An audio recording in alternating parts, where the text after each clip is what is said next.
everybody, I'm Manasvi.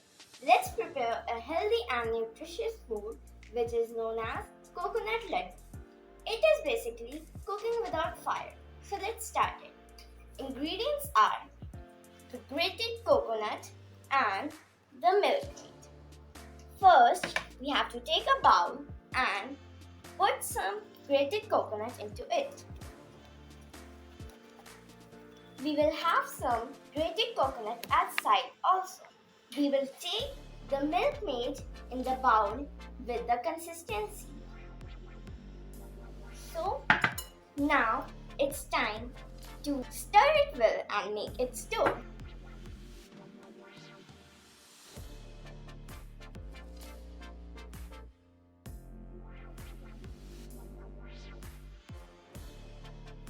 Now we will make its laddoos.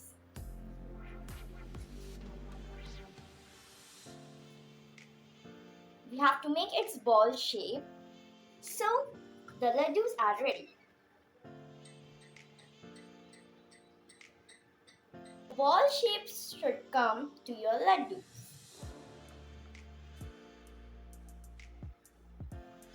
Now the grated coconut which we have taken side from it, we will garnish the ball.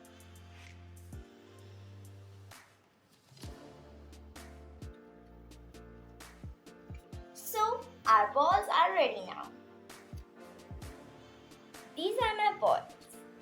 So they are looking very soft. See? So let's try it. It's very tasty. Hope you loved my nutritious and healthy food.